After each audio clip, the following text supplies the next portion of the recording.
Qui étaient les fils de Dieu avant Adam? Le mystère caché de la création. Imaginez un monde ancien, rempli de mystères et d'histoires qui défient notre compréhension. Dans le livre de la Genèse, chapitre 6, une mention énigmatique apparaît. Les fils de Dieu s'unirent aux filles des hommes et donnèrent naissance à une lignée de géants, les Néphilim. Mais qui étaient ces fils de Dieu? Étaient-ils des anges, des êtres divins ou une lignée humaine particulière? La Bible ne l'explique pas clairement, laissant place à des interprétations allant du spirituel à l'extraterrestre. Pourquoi ce sujet a-t-il été laissé dans l'ombre? Que savaient les auteurs bibliques qui n'a jamais été entièrement révélé? En réfléchissant à cela, une question encore plus grande émerge. Que s'est-il passé avant Adam? La création de l'humanité n'était-elle qu'un chapitre d'une histoire bien plus ancienne? Et si les fils de Dieu étaient en réalité des anges descendus sur terre? Cette théorie nous mène à l'une des énigmes les plus troublantes de l'histoire biblique, la rébellion céleste. L'idée que les fils de Dieu étaient des anges déchus est l'une des interprétations les plus fascinantes et controversées. Selon le livre d'Enoch, un texte apocryphe, un groupe d'anges, dirigé par un être nommé Semjaza, aurait décidé d'abandonner le ciel et de descendre sur terre. Ces anges, appelés les veilleurs, auraient eu des relations avec des femmes humaines, engendrant ainsi les Néphilim. Mais pourquoi des anges, des êtres spirituels, se seraient-ils rebellés contre Dieu? Qu'est-ce qui les a poussés à franchir cette limite interdite? Et surtout, si cette théorie est correcte, qu'est-il advenu de ces anges après le déluge? Leur influence pourrait-elle encore être perceptible aujourd'hui? Avant de continuer, assurez-vous d'être abonné à la chaîne, car dans les prochaines vidéos, nous explorerons encore plus de mystères que vous ne voudrez pas manquer. En explorant cette théorie, une nouvelle couche de mystère se dévoile. Les Néphilim, ces géants nés de cette union, interdite. Mais qui étaient réellement ces géants? Et pourquoi leur existence est-elle si cruciale pour comprendre ce qui s'est passé avant Adam? Les Néphilim sont décrits comme des géants, des êtres d'une force colossale qui terrorisaient la terre avant le déluge. Mais étaient-ils simplement des créatures physiques ou y avait-il quelque chose de plus dans leur nature? Certains chercheurs suggèrent que les Néphilim étaient des hybrides, un mélange d'ADN angélique et humain, ce qui expliquerait leur taille et leur puissance. D'autres vont plus loin et avancent qu'ils étaient l'incarnation même du mal, le fruit d'une corruption spirituelle sans précédent. Curieusement, les mythologies de nombreuses civilisations, comme les Grecs, les Sumériens et les Égyptiens, parlent également de géants et de demi-dieux. Ces récits pourraient-ils avoir une origine commune? Et qu'est-il arrivé aux Néphilim après le déluge? Ont-ils été complètement exterminés ou ont-ils laissé un héritage qui perdure encore aujourd'hui? Alors que nous tentons de déchiffrer ces énigmes, une nouvelle question se pose. Comment Adam s'inscrit-il dans cette histoire? Après tout, Adam était-il vraiment le premier homme ou y avait-il quelque chose avant lui? Et pourquoi sa création semble-t-elle si différente de tout ce qui l'a précédé? Adam est souvent considéré comme le premier homme, créé à l'image et à la ressemblance de Dieu. Mais, et si sa création n'était pas un commencement, mais plutôt un recommencement? Certaines théories suggèrent qu'Adam a été créé après une période de chaos, lorsque la terre avait déjà été corrompue par les fils de Dieu et les Néphilim. Dans ce contexte, Adam représenterait un nouveau projet divin, une tentative de restaurer l'ordre dans un monde plongé dans le chaos. Mais pourquoi Dieu a-t-il choisi de créer Adam d'une manière si différente? Qu'y avait-il de si spécial dans l'ADN d'Adam qui le distinguait des êtres qui l'avaient précédé? Et surtout, si Adam a été créé pour être parfait, pourquoi l'humanité porte-t-elle encore en elle des traces d'imperfection? En réfléchissant à ces questions, nous sommes confrontés à un dernier mystère. Qu'existait-il sur Terre avant Adam? Alors, tu connaissais déjà ces faits? Laisse un commentaire si tu en as déjà entendu parler, discutons-en. Et s'il y avait eu une civilisation entière avant Adam, une société qui a été effacée de l'histoire, et si la création d'Adam n'était pas le début de tout, mais un redémarrage après un effondrement? L'idée d'un monde pré-adamique suggère que la Terre était déjà habitée avant l'arrivée d'Adam. Certains théologiens et chercheurs avancent que les fils de Dieu et les Néphilim faisaient partie de cette civilisation ancienne, détruite à cause de sa corruption. Mais quelle était cette civilisation? S'agissait-il d'humains primitifs, d'êtres angéliques ou de quelque chose de totalement différent? Des preuves archéologiques, comme des structures mégalithiques et des artefacts inexpliqués, semblent indiquer une histoire bien plus ancienne que celle décrite dans la Bible. Et si le déluge n'était qu'un parmi plusieurs réinitialisations divines? Qu'a-t-on effacé d'autre de notre histoire? En explorant cette possibilité, une nouvelle question émerge. Qu'est-ce qui a déclenché la rébellion? Céleste qui aurait pu tout provoquer? Et si la chute des fils de Dieu n'était pas seulement un événement terrestre, mais une guerre cosmique qui a affecté à la fois le ciel et la terre? On va continuer, mais avant, j'ai remarqué que tu n'as pas encore mis de like.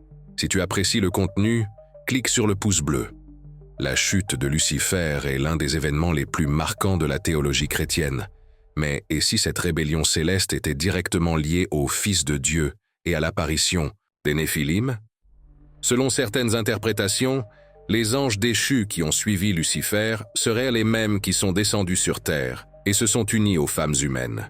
Cette connexion suggère que la rébellion dans les cieux a eu des conséquences directes sur terre, corrompant la création divine et plongeant le monde dans le chaos. Mais pourquoi Dieu a-t-il permis que cela se produise? Et quel rôle Lucifer a-t-il joué dans cette histoire? A-t-il encore une influence sur le monde aujourd'hui? En cherchant à comprendre cette trame céleste, une autre question fascinante surgit. Comment les lignées de Seth et de Caïn s'intègrent-elles? Dans toute cette histoire, et si la division entre les lignées de Seth et de Caïn était la clé pour comprendre le conflit entre les fils de Dieu et les fils des hommes? La Bible décrit deux principales lignées après Adam. Celle de Seth, associée à l'obéissance à Dieu, et celle de Caïn, marquée par la violence et la rébellion.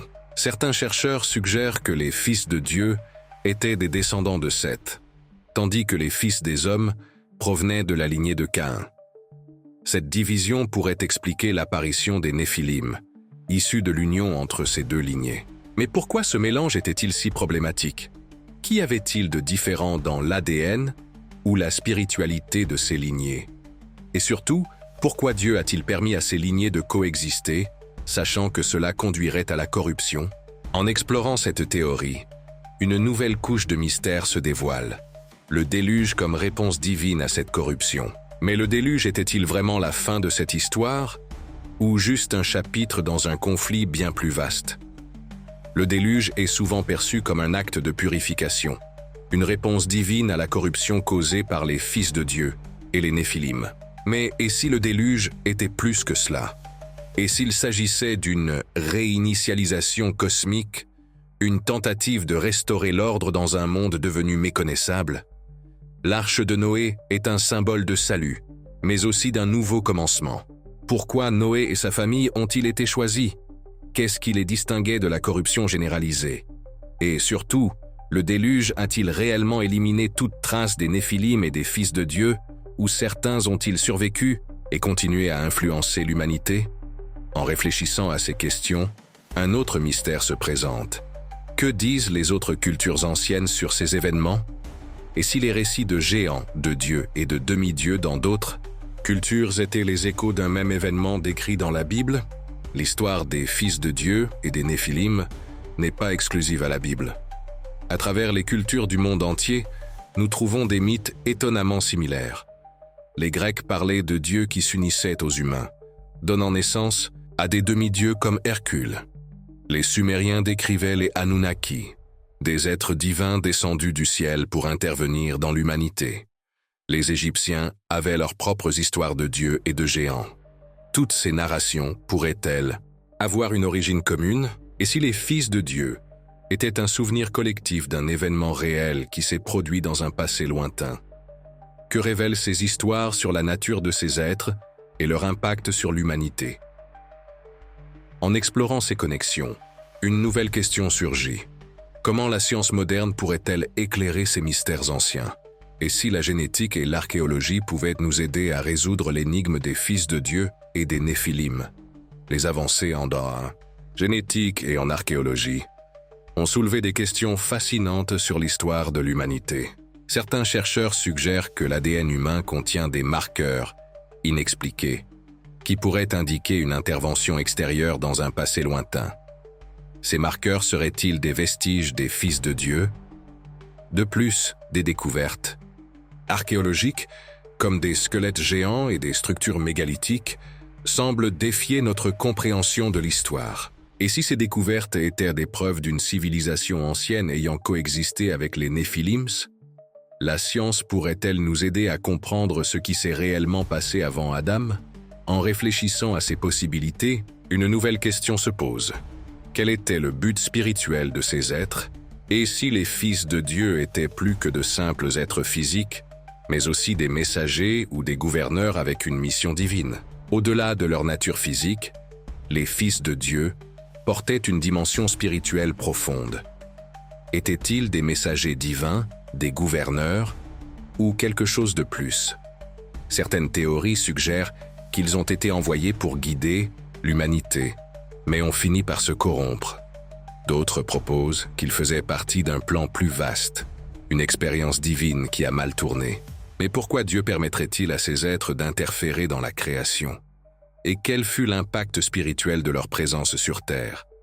En explorant ces questions, nous sommes amenés à une autre réflexion.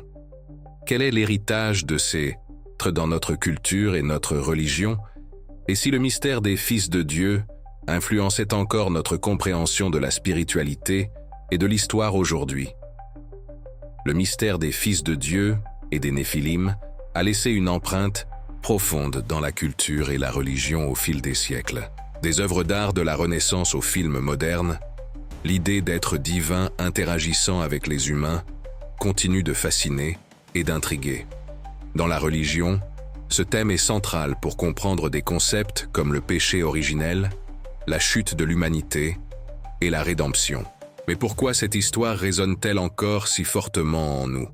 Que révèle-t-elle de notre quête de sens et de notre relation avec le divin? Et plus important encore, qu'est-ce qui reste à découvrir sur ce mystère?